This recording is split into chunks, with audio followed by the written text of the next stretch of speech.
যশস্বী সঙ্গীত শিল্পী পণ্ডিত অজয় চক্রবর্তী মান্না দের মৃত্যুর পরে কলম ধরেছিলেন। তিনি লিখেছেন, মান্নাবাবুকে মনে মনে গুরুর আসন দিয়েছিলাম অনেক আগেই। তাঁর গান শুনে শিখেছি কিভাবে গানের কথায় প্রাণ সঞ্চার করতে হয়, উচ্চারণের শুদ্ধতা, ইমোশন কিভাবে একটা গানের মধ্যে প্রয়োগ করতে হয় সব শিখেছি তাঁর কাছে। খেয়াল, ঠুংরি, ভজন যখন গাওয়ার গেয়েছি, কিন্তু যখনই হারমোনিয়াম হাতে গাইতে বসেছি, মান্নাবাবু অলক্ষ্যে থেকে প্রভাব খাটিয়েছেন আমার উপরে।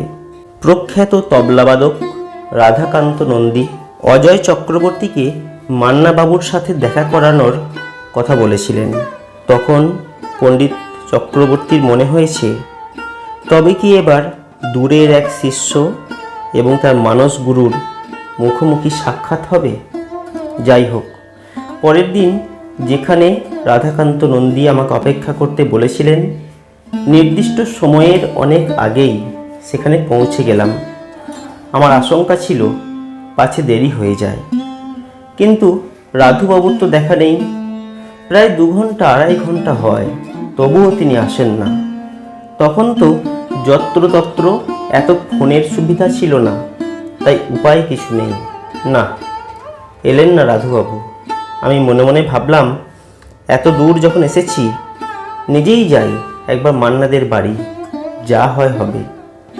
পা রাখলাম উত্তর কলকাতার সিমলে পাড়ার সেই বিখ্যাত বাড়িতে। লম্বা দালান, প্রচুর লোকের ভিড়। অভ্যাগতদের প্রায় বেশিরভাগই অনুষ্ঠানের জন্য বায়না করতে এসেছেন। কেউ মেদিনীপুর থেকে, কেউ ঘাটশিলা, কেউ বর্ধমান থেকে, আবার কেউ জলপাইগুড়ি থেকে। আমি ভয়ে ভয়ে বসলাম সবার শেষে, last but not the least. মান্নাবাবু তখন মধ্য গগনের সূর্য, সকলের সঙ্গে কথা বলছেন। এমন সময় আমার পালা এলো। জলদগম্ভীর স্বরে জিজ্ঞাসা করলেন, কে ভাই আপনি?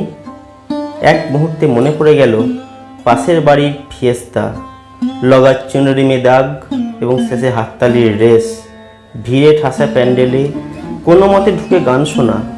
এ কি অপূর্ব প্রেম দিলে বিধাতা আমায়। আমি দাঁড়িয়ে উঠে বললাম, আমার নাম অজয় চক্রবর্তী, আমি গান করি, আপনাকে একবার প্রণাম করব বলে এসেছি। কয়েক সেকেন্ড থমকে গেলেন মান্নাবাবু। প্রশ্ন করলেন, আপনি কি সেই অজয় চক্রবর্তী যিনি কদিন আগে টিভিতে দেশ গাইলেন? মাথাটা নিচু করে বললাম, হ্যাঁ। মান্নাবাবু বললেন, দাঁড়ান, ভাবতে হবে, আপনি আমায় প্রণাম করবেন নাকি আমি আপনাকে প্রণাম করব? চমকে উঠলাম, লজ্জায় কুঁকড়ে গেলাম। উনি বলে চললেন, মহারাষ্ট্রে ক্লাসিক্যাল গানের যা অবস্থা, তাতে অনুষ্ঠান হলে এক্সিটে ভিড় হয় বেশি। শুনে রাখুন, আপনি যদি ভারতবর্ষের 1 নাম্বার গায়ক হতে না পারেন, তবে I will be the first person to kill you.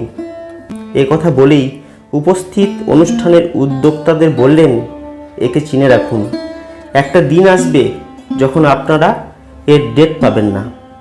মান্নাবাবুর সঙ্গে আমার 33 বছর বয়সের ব্যবধান, নির্ভুল হিসাবে পিতা পুত্রের বয়সের ব্যবধান। নিজের সঙ্গীত জীবনের মধ্য গগনে থাকাকালীন নিজের পুত্রসম এক শিল্পীকে প্রথম সাক্ষাতে এত বড় আসন দেওয়া কি মুখের কথা? পরবর্তীকালে বহুবার উনি আমায় বলেছেন, সুযোগ পেলে গানটা আপনার কাছেও শিখতাম। প্রিয় পাঠক, আমার নিজের গুণপনা আমি জাহির করছি ভেবে ভুল করবেন না। বলতে পারেন, মনটা ঠিক কত বড় হলে এ কথা সর্বসমক্ষে জোর গলায় বলা যায়? আমার জীবনে এক বিরাট শিক্ষা, পুত্রের গুণের কাছে পিতাকেও নতজানু হতে শিখতে হয়। তাতে পিতার আসন নামে না, বরং আরও কিছুটা ওপরে ওঠে। আমরা যদি পরবর্তী প্রজন্মকে সাদরে স্থান করে দিই, তাতে আমরাই সমৃদ্ধ হব। মান্নাবাবু এই ক্ষেত্রে দৃষ্টান্ত।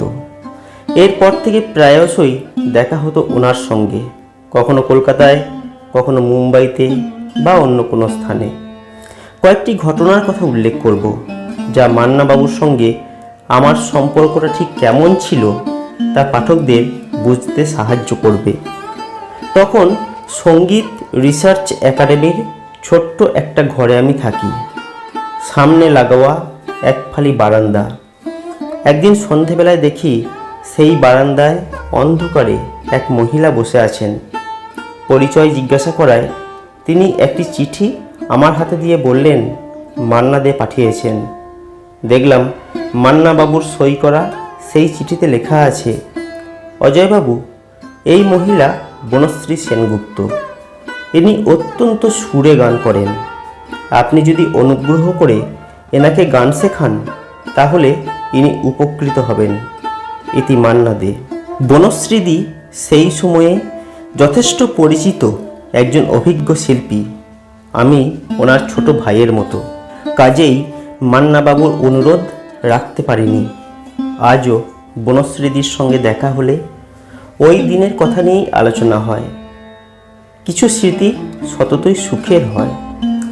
মান্নাবাবুর সঙ্গীত জীবনের 60 বছর পূর্তি অনুষ্ঠান নেতাজি ইনডোর স্টেডিয়ামে সেই অনুষ্ঠানের আয়োজন করা হয়েছে।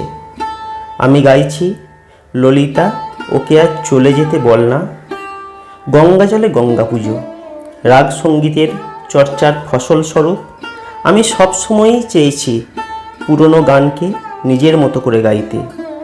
গুরুদের কাছে প্রত্যক্ষভাবে পরোক্ষভাবে যা শিখেছি, যা চিন্তা করেছি, তাতে একই গান রোজ নতুন করে গাইতে চেয়েছি।